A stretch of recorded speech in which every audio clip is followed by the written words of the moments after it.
mendapati pelajar bahasa Inggris pemula yang kebingungan ketika ingin memakai I atau me atau my.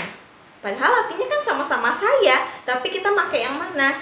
Nah, ada he, him, his. Ketiga kata itu artinya sama-sama dia untuk laki-laki, tetapi apakah bisa dipakai suka-suka? Tidak ada aturan ya.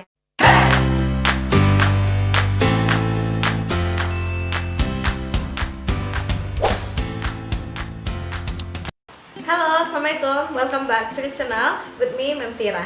Oke, kali ini kita akan membahas tentang pronoun.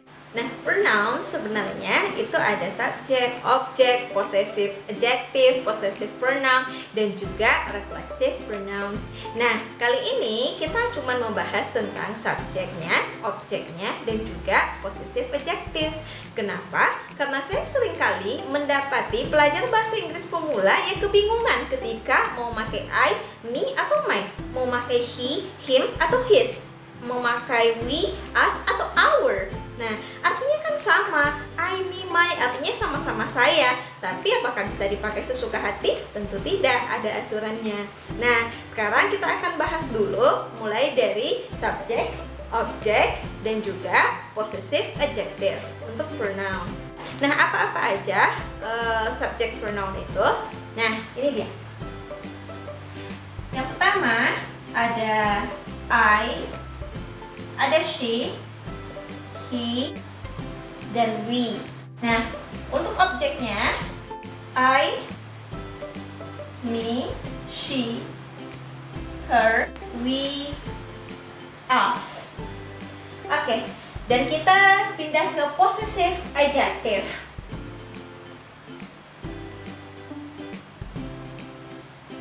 My, her, your, dan our. I, me, my itu artinya sama, artinya sama-sama saya. She, her itu sama, dia, perempuan. He, him, his itu sama juga, itu artinya dia untuk laki-laki. It ini digunakan untuk benda, dan you itu kamu. They, them, their mereka, dan we, us, our ini untuk kita atau kami. Oke, kita masuk ke dalam contoh di dalam kalimat. Misalnya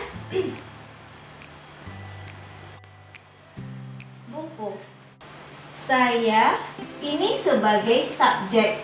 Sebagai subjek di dalam sebuah kalimat maksudnya dia sebagai pelaku di dalam kalimat itu, dia yang mengerjakan kegiatan itu, maka itu disebut dengan subjek.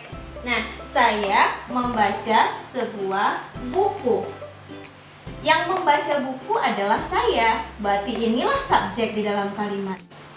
Saya sebagai subjek adalah I, maka di sini mengartikannya kita harus tulis I, membaca, read, sebuah buku. Book. I read a book. Ya, saya membaca sebuah buku. Oke, kita masuk ke contoh yang kedua. Contoh yang kedua yaitu mereka memukulku. Pelaku di dalam kalimat ini adalah mereka. Mereka yang memukul aku. Mereka memukulku. Pelakunya adalah mereka. Mereka sebagai subjek adalah they. They memukul, hit, ku atau saya. Mereka memukul aku, mereka memukul saya. Nah, saya atau aku di sini adalah korban atau yang dikenakan pekerjaan, berarti sebagai objek. Objek di dalam kalimat untuk saya atau aku yaitu menggunakan me. They hit me. Oke, gitu ya contohnya. Oke, next contoh yang ketiga adalah kami bermain di rumahku. Ini adalah subjeknya. Kami sebagai kami. Sebagai subjek adalah we. Berarti kita tuliskan we. Bermain, play, di, and rumahku. Rumahku di sini adalah kepemilikan, ya. Rumah milik aku, rumah aku. Untuk posesifnya, untuk aku menggunakan my rumah, house. We play in my house. Nah, gitu ya. Possessive adjective ini dia tidak bisa berdiri sendiri, tetapi dia butuh kata benda di belakangnya. Contohnya untuk kalimat ini, my house. My tidak bisa berdiri sendiri, tetapi dia butuh kata house di belakangnya. Rumahku, barulah dia bermakna my house, rumahku. Oke, kita contohkan di sini. Kalau rumahku atau rumah saya berarti my house. Her house, rumahnya perempuan. Jadi letakkan kata benda setelah possessive adjective ini. Nah, begitulah seterusnya.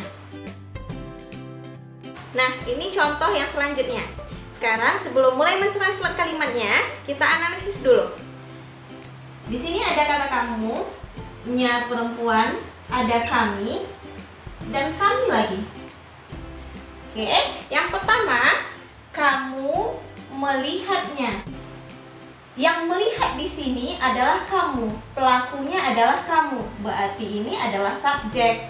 Nah, yang dilihatnya siapa? Yang dilihatnya adalah nya perempuan atau dia perempuan. Berarti dia perempuan ini adalah objek.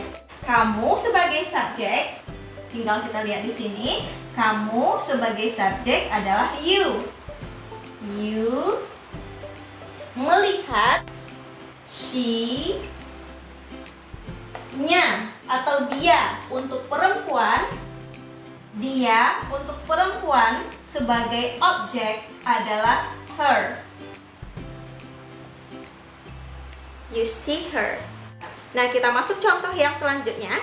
Kami membersihkan sekolah kami. Di sini yang membersihkan sekolah itu adalah kami. Berarti kami adalah pelaku di dalam kalimat ini. Kami adalah subjek. Kami sebagai subjek membersihkan sekolah kami. Sekolah kami di sini maksudnya adalah sekolah kepunyaan kami. Ini adalah possessive, ya. Kami sebagai subjek, kemudian sekolah kami. Di sini kita menggunakan possessive adjective. Oke. Kami sebagai subjek, adalah we. Membersihkan, clean. Untuk possessive adjective ini, kita letakkan possessive adjective-nya di depan, kemudian baru diikuti oleh kata benda di belakangnya. Sekolah adalah school. Kami sebagai possessive, kami. Untuk possessive adjective kita gunakan our. Oke, we clean school our. Ini salah, ya, karena untuk possessive adjective ini kita letakkan sebelum kata bendanya. Jadi yang benarnya adalah we clean our school, gitu ya. Jadi ini yang benar. We clean school our, ini salah. Kalau di dalam susunan bahasa Indonesia memang seperti ini. Kami, we, membersihkan, clean, sekolah, school. Kami untuk possessive adjective adalah our. Tapi bukan berarti seperti ini ketika kita mentranslate-nya. We clean school our. Itu salah. Yang benarnya possessive adjective-nya kita letakkan sebelum kata bendanya. Berarti we clean our school. Kami membersihkan sekolah kami. Nah, begitulah penggunaan subjek, objek, dan juga possessive adjective. Nah, semoga kalian mengerti ya. Jangan lupa dipraktekkan. Terima kasih udah menonton video ini. I think that's all. Assalamualaikum.